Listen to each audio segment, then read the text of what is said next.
बीच एक और बड़ी खबर इस वक्त आपको बताने जा रही है। इस वक्त की बड़ी खबर से आपको मुखातिब करवा रहे हैं, जो कि धर्मशाला से ही आ रही है।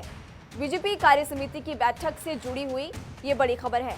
कार्य समिति बैठक में अनुराग ठाकुर ने बयान दिया है। अपने संबोधन में उन्होंने कहा, कांग्रेस ने किया अर्थव्यवस्था को खत्म, और इसी के साथ साथ उन्होंने कहा कि बीजेपी ने अर्थव्यवस्था को पटरी पर लाया है। तो बीजेपी कार्य समिति की बैठक धर्मशाला में की जा रही। जिस तरह से आज इस बैठक का अंतिम दिन है, और ऐसे में आज केंद्रीय वित्त राज्य मंत्री अनुराग ठाकुर की तरफ से एक बयान दिया गया। उन्होंने संबोधित किया बीजेपी कार्यकर्ताओं को। अपने संबोधन में उन्होंने कांग्रेस पार्टी पर निशाना साधा और कहा कि कांग्रेस ने अर्थव्यवस्था को खत्म किया और कोरोना काल में देश ने बहुत ही बेहतरीन तरीके से अपनी लड़ाई लड़ी है। बीजेपी सरकार ने अर्थव्यवस्था को ऊर्जा दी है। देश के संसाधनों को बचाना कैसे है, हर पैसा ठीक जगह खर्च कैसे हो, ये भी कैसे करना है। दूसरा, जब कांग्रेस ने हमें सत्ता दी तब क्या स्थिति थी देश की। India was among the 5 fragile economies of the world. दुनिया की 5 लड़खड़ाती चरमराती अर्थव्यवस्थाओं में से एक भारत था जब हमें सत्ता सौंप कर गए थे। लेकिन नरेंद्र मोदी जी की सोच और उनके नेतृत्व के कारण आज भारत दुनिया की पहली 6 अर्थव्यवस्थाओं में आकर खड़ा हुआ है। ठाकुर को आपने सुना, जिन्होंने साफ तौर पर कहा कि प्रधानमंत्री नरेंद्र मोदी के नेतृत्व में हमारा भारत आगे बढ़ा है।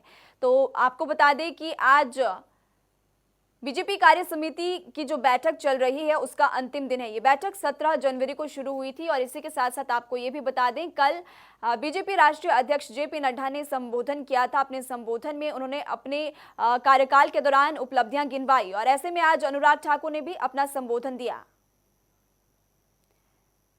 तो बीजेपी कार्य समिति की बैठक जारी है, और इस खबर पर हमारे साथ ज्यादा जानकारी के लिए हमारे संवाददाता विकास शर्मा शिमला से लाइव जुड़ चुके हैं। विकास, अंतिम दिन है आज इस बैठक का, अब तक क्या मंथन हो रहा है इस बैठक में, क्या कुछ निकलकर सामने आया, हमारे तमाम दर्शकों को बताइए। बिल्कुल महिमा, देखिए सबसे पहले 17 तारीख को जो है प्रशिक्षकों के जो प्रशिक्षण शिविर है वो कार्यक्रम रखा गया था, और उसमें इसी तरह का प्रशिक्षण दिया गया है कि आपको किस तरह से बूथ स्तर पर जाकर जो कार्यकर्ता हैं उनको बताना होगा कि राज्य सरकार की क्या नीतियां हैं, क्या योजनाएं चल रही हैं, किस तरह से जनता को उसका लाभ मिलना चाहिए। या फिर इससे पहले अगर केंद्र सरकार की नीतियों की बात करें तो बहुत सी ऐसी योजनाएं हैं जो कि प्रदेश ने अच्छे स्तर पर है उससे लागू किया है, दावा राज्य सरकार का है। तो कुल मिलाकर इस तरह से अगर दूसरे दिन की बात करें तो दूसरे दिन जो राष्ट्रीय अध्यक्ष है भाजपा के जेपी नड्डा, वो यहाँ पर मौजूद रहे धर्मशाला में, और उनका भी यही कहना था कि अब जो लोग हैं इस बात को समझें कि आने वाले दिनों में जो चुनाव है इसमें और तेजी लानी होगी, और लोगों को ये समझना होगा कि किस तरह से स्तर पर कार्य जो है वो यहाँ पर करने हो। राज्य सरकार की जो नीतियां हैं, जो योजनाएं हैं, वो किस तरह से जनता को उसका लाभ मिले, या अगर लाभ मिला है तो किस तरह से उसको एनकैश करना है चुनावों में। इन तमाम चीजों को लेकर जो है वो चर्चा और मंथन इसी चीज को लेकर था।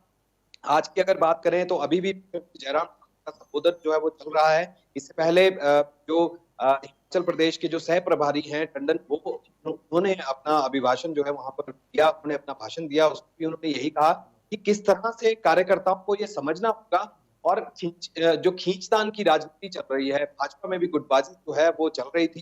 लंबे अरसे से बहुत से ऐसे बड़े नेता हैं, वरिष्ठ नेता हैं जो कि नाराज चल रहे थे। इन तमाम चीजों को, नाराजगी को दूर करने के लिए भी जो जेपी नड्डा है उन्होंने पहल की है। उन्होंने खींचतान किए, कटाक्ष भी किए हैं बहुत से ऐसे नेताओं पे, समझ रहे हैं कि राज्य सरकार जो है वो किस तरह से कार्यप्रणाली जो है उसकी चल रही है, संगठन और राज्य सरकार के बीच में किस तरह से तालमेल बिठाए रखना है, इसको लेकर भी मंथन और चिंतन चल रहा है। जी विकास, अभी हम अपने तमाम दर्शकों को अनुराग ठाकुर का संबोधन सुना रहे थे, जिसमें उन्होंने साफ तौर पर कांग्रेस पार्टी पर निशाना साधा और कहा कि कोरोना काल में बीजेपी सरकार के कार्यकाल पे देश आगे बढ़ा और देश ने अच्छा काम किया है। तो इस पूरे मामले को लेकर के बीजेपी की तरफ से कांग्रेस पार्टी पर भी लगातार निशाना साधा जा रहा है। विकास, बिल्कुल, देखिए, और निश्चित रूप से अपने भाषणों के दौरान जो है कांग्रेस की खिंचाई भाजपा के नेताओं ने की है, वरिष्ठ नेताओं ने की है। मुख्यमंत्री जयराम ठाकुर ने भी यही कहा है कि कोई स्थिर मुद्दा जो है वो कांग्रेस के पास नहीं है। तो कई तरह के ऐसे मुद्दे हैं जिन पर एकजुट जो है वो कांग्रेस पार्टी नहीं रहती। कभी कोई नेता अलग बयान देते हैं, कोई दूसरे नेता अलग बयान देते हैं। इस तरह के संबोधन जो है लगातार मुख्यमंत्री जयराम ठाकुर जो है अपने भाषणों के दौरान जो है इस तरह के संबोधन करते रहते हैं। ये कार्य समिति जो प्रदेश कार्य समिति की बैठक अहम इसलिए भी है क्योंकि प्रदेश में अब एक फतेहपुर का उपचुनाव जो है वो होना है, क्योंकि सुजान सिंह पठानिया उनकी मौत के बाद जो है अब इस सीट पर जो है, क्योंकि कांग्रेस के विधायक थे और पूर्व में मंत्री रहे हैं, तो ऐसे में मुख्यमंत्री जयराम ठाकुर जो है वो उनके परिवारजनों से भी मिले हैं और उनको सांत्वना दी है। तो ऐसे में अब फतेहपुर जो सीट है उसका चुनाव होना है। नेताओं में खींचतान है, इसका बहुत बड़ा उदाहरण जो है कल जब जेपी नड्डा कांगड़ा के गग्गल एयरपोर्ट पे जब वो उतरे तो उसके बाद जो नारेबाजी वहां पर हुई थी उसके बीच में देखने को मिला कि नेताओं में कितनी जो है वो खींचतान चल रही है। आने वाले दिनों में अब उसके लिए जो फतेहपुर जो उपचुनाव होना है उस सीट के लिए कौन टिकट का दावेदार होगा, भाजपा किसको टिकट जी देती विकास। है, इसके ऊपर जी विकास। जो है वो विकास आपका बहुत